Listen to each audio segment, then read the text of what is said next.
Hi everyone, and a big warm welcome back to the new Sandling Junction build. Now today's video is a little different, but I have to say I'm extremely excited to be making it, but also sharing it with you guys to enjoy as well.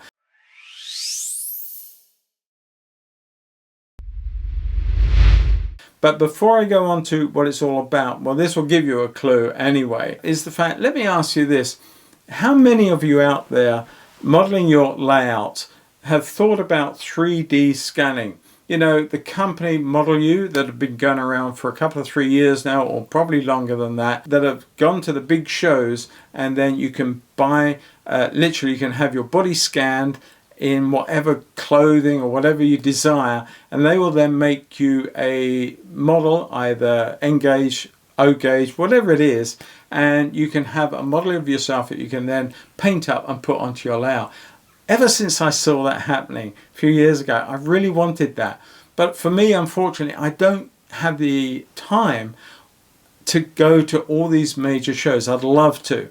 I've got to my first one last year, those of you who remember, with Julian, and we went to the Get show in 2023. I had a lovely time there, gotta say, but I really had hoped that Model U were there because I wanted to go on the stand, get my body scanned, and then I would have had a model made and I could paint it out, and you'll be seeing it in the videos on Sandling Junction. But unfortunately they weren't, so it was a great disappointment. But they are way too far away from where I live just to pop along and have it done in their in-house system.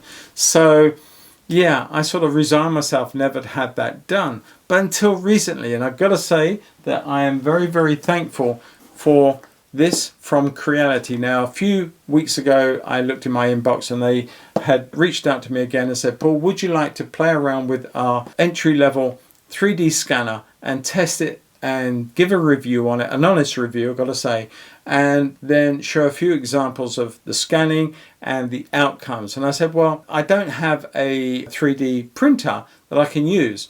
So there's a little word for Creality. If you're watching this, guys, maybe consider sending me a high-end 3D filament printer or even one of your liquid ones so that I can actually put the results of these scans into action and come up and show people exactly what the outcome would have been.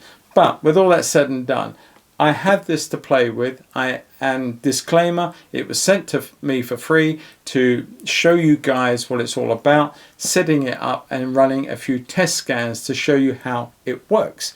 Now, I will also say that I've been looking around the internet. There are a few people that have done reviews on this, and all the reviews that I've seen are absolutely astounding for such a low-cost product to deliver such high-end results, when you consider that other products out there for the professional companies cost tens of thousands in certain cases, that put scanning of anything out of the reach of most people. But when I saw this and I saw the results that people were getting, I felt that I had to say yes, it was a no-brainer. I will be looking into this, testing it, and doing a few trial scans with it in this video. So stick around to the end just to see how it all works out and how well I get on with it. And I think that although in the past months I have brought several product videos from Creality to your attention, I think that because I'm such a layman, because I'm not technically, I'm an artist and I don't do technical stuff.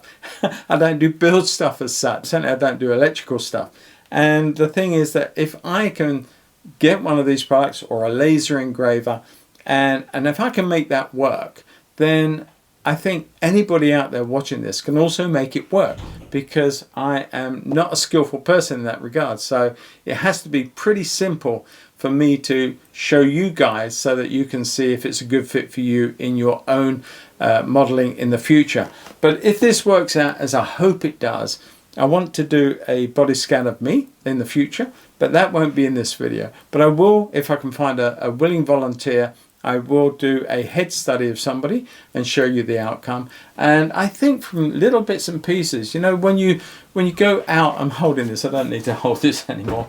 But when you go out and about and you've got a particular part of your layout that's missing, you may have a certain sign, you may have a milk churn or something that you can't buy in a ready-to-run format. You can't go along to a shop and buy a model in 1/76 scale of that or something else. And I think that if you had something like this, even if one or two of you bought it for clubs and a club shared the cost, and that wouldn't be very much at all, and then you have a scanner that the club can use and put out to other members of the clubs, that you can all get the benefit from it. And I think that is an ideal situation where the cost is minimal, a lot paying for something that doesn't cost a lot to buy in the first place. And so I'm rambling on a bit, but I'm just sort of giving scenarios. I think that for me personally, I will be able to scan objects that I can't buy, and then I can print them at some point and put them on the layout, paint them up. I think that's ideal. And I think it just adds and opens up a whole new important area when it comes to modeling that you just can't get. I think anything like that is just out of bounds for most of us. But when you get something like this, as long as it works at the end of this video, and I'm not saying something else, and I'm sure I won't, but if it does everything that it says it does on the tin, I think that the potential for this is amazing. I think that this is just the start of it. I think that this little entry level, I think it's about £300-400. I will give you the correct price somewhere up here. And there will be also a situation, if you want to buy one yourself, there will be an offer and a discount code in the show more tabs. So grab yourself a bargain and save a few bob. So let's get on, let's waste no more time, and let's just see what's in the box, and then let's put it together to see how it works, and let's do a few trial scans, catch you all the other end with the results. See you soon. It comes in this beautiful case, and although I've opened it, I've not actually taken any of the products out. What I should have said though, that this is the CR-ScanFerretPro 3D scanner. Now it's a quick start guide, obviously, other bits and pieces in here, after sales service card, but everything Creality do is so well thought out, and everything I need to make this work is all in here. And look at this, the way that you can keep this, you don't need to think about buying a new case. You know, when you buy a bit of tech, you have to then go onto Amazon or one of these other places and buy a case to keep it all safe in. This comes ready assembled, ready to go. It's not cheap plastic. This is a material housing that is designed for each and every part. Now this is the scanning head. So this is obviously the absolute nuts and bolts. You can see I haven't opened this. It's just as it has arrived. But there's the scanner. It's got a protective layer on top which will stay in place for the moment. Here is the bridge unit. Now this is, I think, what makes this the Pro. In other words, instead of relying on your phone to use it, I think that you then have this device which will connect Bluetooth to your computer. It is a very high-tech piece of equipment, and you will need a certain type of phone, quality-wise, to be able to handle the software and the file sizes that this will create when you're scanning. So an older smartphone just may not cut the mustard. You do need to look on and see what phone you've got before you can use this device with a phone. And I believe that the basic model of this doesn't come with this part, and it does rely on the connection to your phone to operate, whereas this one can work on the phone, or indeed it can work on my computer. This is the battery operated, so there is the gizmo here. I'm not sure if there is any charge in this. Let's see if there is. Well, there's certainly 3 bars on there, so that's not shabby at all. Double tap, there you go. So this is your phone holder, like any pretty standard phone holder. That's good. And here we have a mini tripod. Again, these are very, very easy to find. I have a very similar one for my DJI system, and I think this is, well, I guess I'm not too sure whether that will be for a phone holder on top. I need to look into that. Again, all well packed away, all the cables and stuff. Now, I have heard about this. I think this is something that you need to place on objects that are black or dark. And I think the issue with a scanner, and I don't think it's just this scanner, I think that they have trouble reading dark or black surfaces that don't have any sort of detail in them. Big flat surfaces they do have trouble with. So this is quite interesting. This has the old style lock. Do you remember the old serial connectors on the back end computers? They used to have two of these that you held them in tight. So that's quite a nasty idea to make sure it doesn't pull out mid-scan. Now, first and foremost, you've got the quick start guide. It is very elementary. It does cover the basics, but you really need to go onto these areas here to apply or get more information, but it's all there to be had. Okay, let's get to grips with it. I've taken the covers off. This is the actual scanning device to begin with, and if I got this right, this is the color one. There are 4 cameras on here. These are IR or infrared positioning. That I think is the one that does the scanning or whatever, and this I think is the one for color, because this does a great job of making a color profile of the scan. So instead of just having a mesh that you can put as a STL file, you can actually have it colored as well, and you can see the outcome of the whole thing. This is the battery pack, and it is easy, and it just lights up, and you know exactly where you are in terms of the battery power. Turning it off is 2 sharp clicks, and let's crack on. So first and foremost then, this is the Bluetooth bridge that you use between this and your laptop, or you can have it hardwired if you wish to. It doesn't really matter, but I'm going to be using the bridge system. There's the tripod, so I'm going to put the tripod on the bottom, open that up. It's just a basic tripod, and then I'm going to attach the phone portion, and it's just a standard phone support, so I'm just going to put that on. Obviously be careful to not cross thread anything. I've done that in the past, but I'm going to tighten that up now so it faces forward like that. Let's just put this on now. This is the Creality bridge, and now I can put this on, and that clicks. Nice little click plates here so you've got it located and it's firm. And let's just push the head on. This is the actual bit that does all the business. Okay, so now what we've got here is the setup as it would be. All I'm going to do is hook it up for the wiring, and what I will just do is put my phone in play. Okay, just a very quick mention about some of the degrees of tech that you'll need to have before this will work properly. Now, this works off of a Wi-Fi 6 system, and that is the latest Wi-Fi protocol that is going around, and it's very fast. Now, not all machines like this computer here that I've got will not run on Wi-Fi 6. I have seen video where this will work quite happily on older machines, but it just takes longer to transfer information. That's all it is. I work on Apple, and it will work on the latest Apple M series very fast, very well, and also the later Intel for PCs. It works very well for those too. The old serial style of locking in, so you can put this in place on here, feed it into there, and just make sure that it's locked home. It won't put up with turning, twisting, or anything of the sort. It does need to be carefully handled.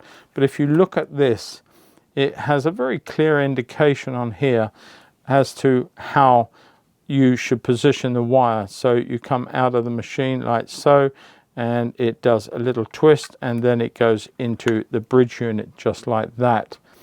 Very simple. Keep it on camera, that would be good. And then quite simply into there. So now you'll see that the power is being picked up now, and you can see that the light has gone from red to green. When that turns blue, you're ready to get going and start scanning.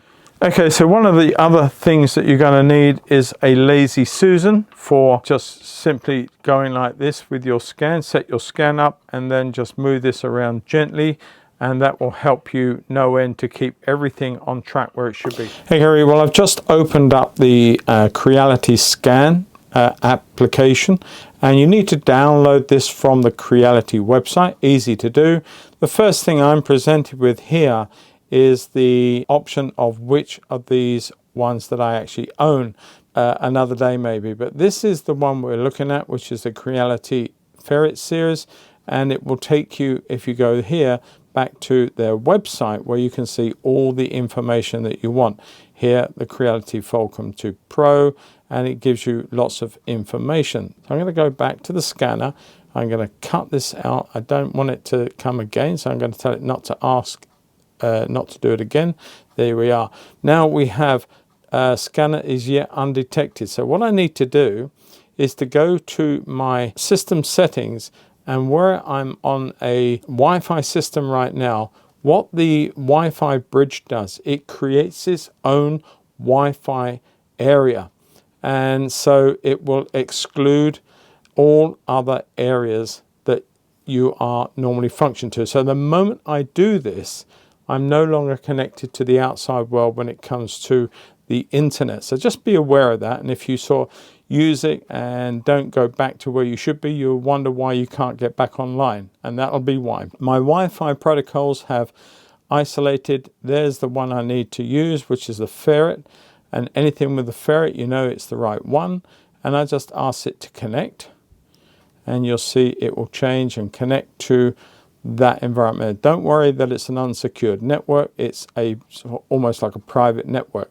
So let's come out of here, and we can now see that yes, thing is ready to go. Please upgrade the firmware of the wireless bridge. Okay, and it's now hopefully upgrading the firmware to the unit itself. So I'm going to let that do its job. So I'm going to go in, and I'm going to go in for a new project. Now we're going to call this one, but I'm just going to call it plug. Okay, that. Now here we've got lots of options. Now on the actual Creality website, there is an awful lot of information as to give you ideas on what you're scanning, as to what to set for all of the parameters. So I'm going to say it's quite a small piece, and I'm just going to go normal. And I'm going to go for the geometry. I'm not quite sure all of this yet. It's still very, very new to me.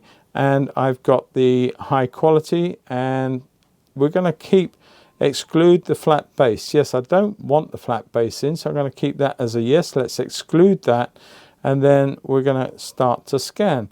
Now here you will see all this information. Here is what the scanner is seeing, and that's what the RGB color camera is seeing right now. And we need to keep as much as we can, distance wise and scan wise, something in here, something about here. All right, if you can keep your scanning in that sort of area, you're going to be doing good. It will give you an indication that if you're here, you need to move closer. All I am doing is keeping the scanner at a stationary base on its tripod, and right off the back of this, it's just a case of learning how best to make this unit work. So I think this is going to be probably the best scan that I've done so far. And we are moving very, very slowly once again. We're going to complete the scanning. Yes, we're going to process it now. I'm really quite optimistic over this one. So we have the object. I don't know how good or bad that is. I can go in here though and start tidying up. So we've got two lasso movements here. And if I just come in closer, you can see here, if I orientate this around, there are lots of little bits of extras that I don't necessarily want in here. So I'm going to hold that, and if I can get this to do it. Okay, so it's holding down the shift key. Okay, well it grabs some stuff there which is not very good, to be fair, and it's lost a little bit of information on the end here. So these are probably still areas of red. There's an area here that it picked up which I don't want. So it can be cleaned up, but unfortunately here the side of the animal is missing, and maybe a little bit off the top of the head, so it's nowhere near a scan that I would want to use. So basically so far I've only done about 3 scans. I've done some of them twice, but none of them have worked out perfectly. I really am hoping that with more practice that will change. And I've got this lovely bronze statue or bronze sculpture of an osprey head that a friend of mine did a few years ago. I just want to see how I get on with this scan. I'm trying to keep everything in the green. Now at the moment it's in the red, so I need to come back a little ways, and you can see that the thing has turned to green there. You may see it, you may not. And we're off. Okay, so I've got to keep this in as much as I can in the green area, and I'm failing already. It's not easy. It does take a bit of practice. I've just speeded up the footage of this scan, trying to cover all of the areas, getting down low for the undercuts, and brought it in closer so you can see exactly the process that I took. So you can see what's happening. It's optimizing the scan and it's now meshing. So it's creating the points in the mesh cloud. I think that's what that term is. Okay, I've got to say I really am pleased with this scan. It's the first one that's turned out quite successful, and it's only about 4 or 5 scans into the process. So it's coming along. Okay, so welcome back. Now I've relocated to my studio and I'm going to have another go at doing the Osprey bust, and this time I'm just using the Wi-Fi 6 apparatus without my phone, and hopefully that will go straight into the computer here, and then I can just go around. And what I'm doing at the moment, I'm just seeing roughly how far away I need to be to get this going well. If it does start, oh no, not touchscreen, I want to remember that. All right, okay, so now we can see all of the red areas that are needing to be covered by this. So I'm sort of covering all of that. I'm going to turn as much of that as to green as I possibly can. We've lost that scan already. Okay, now I did actually increase the lighting. As I'm in my studio, I was able to put some heavy lights on over the top that I normally paint by, and I think that actually helped the infrared to identify surfaces a lot more clearly than it did up in my other studio. So yeah, I'm really quite pleased with the way this one's going on, but I do feel that it is in slow movements, not fast ones. Complete the scan. You can see here that there is much greater light sources on the product. Now, whether that's going to cause a problem in the final analysis, I do not know. But as for the bird, I'm really quite pleased. Everything is there. A little bit missing here. Whether again that can be done, I don't know. I think to have a STL file, the mesh has to be closed to create a whole sort of wall structure, but I don't think we're too bad with this. Now this is a piece of very, very old Staffordshire pottery, and I remember my grandparents had this on their sideboard for as long as I remember as a little kiddie. I've always treasured it, and it came to me upon the passing of my own parents, because it obviously went to them first, and I always knew that it had an awful lot of damage under here, rendering it absolutely useless in that term. So I felt that it would be nice, one, to scan it just for the heck of it, and two, to see afterwards if I can scan this area and maybe, just maybe, a little piece of FDM. I get a friend who's got an FDM printer to just scan, take this and create a little bit of a base here with a little support in here that I can push on, hold this on here and support the whole of this for the future. That's the plan. I don't know if it'll work, but hey, if you don't try, you'll never know. We're keeping that graph nicely in position. That is looking good. I'm really pleased with the way this is so far. Coming back down towards the base section. The problem I had with this one was the fact that it had a very flat, shiny surface on the reverse, and that made scanning it very, very difficult. That didn't look too bad for a time, but yeah, it certainly didn't manage the whole thing. So okay, so this second attempt was far better than the first one, I've got to say. It wasn't perfect, but it does tell me that with all the practice that I'm getting in, I am getting better, and I think it's only a matter of time before I get this right. It will be the second almost in succession that I've managed to do with this scanner, and it tells me that I'm on the right road to honing my skills and obtaining better scans because of practice. So although it's not a brilliant scan in terms of being used, I could do another one again, and I think it will work very well. What I want to do is get this exactly size for size. So I'm going to start the scan, and hopefully this won't take too much. So it's going to come round the end ever so slightly, and you can see the shape. It's actually scanning all that stuff inside, which we would have to cut out. I don't think that's bad. If you can see the difference very carefully, you can see here that that sweep there is fine, but this part here is correct, but here it's added some extra in. I don't quite know why it did that. It has, so maybe if I do another one, we may get lucky. Hi everybody, and a warm welcome back. Now I just wanted to go over what my thoughts are about this lovely Creality CR Ferret scanner. Now I've had it a few weeks, but I haven't had a great deal of chance to play with it and to learn how to get to use it. And I think that if you get one of these, that is key. You do need to give yourself a lot of time, a lot of experimentation to be able to get used to using it. Now there is an overwhelming amount of information out there and evidence that people who are using this scanner have had some fantastic results with it. Now, because I haven't had the ultimate success with scanning, is just down to the fact that I haven't had a lot of time with this right now. It is doing its job. It's doing it remarkably well. It's just end user inefficiency, should I say. So I think the takeaway from this is the fact that if you have the time to practice, if you have the time to just have a lot of failed prints, no different to if you was a painter and you have a lot of failed drawings when you first start. It's no different.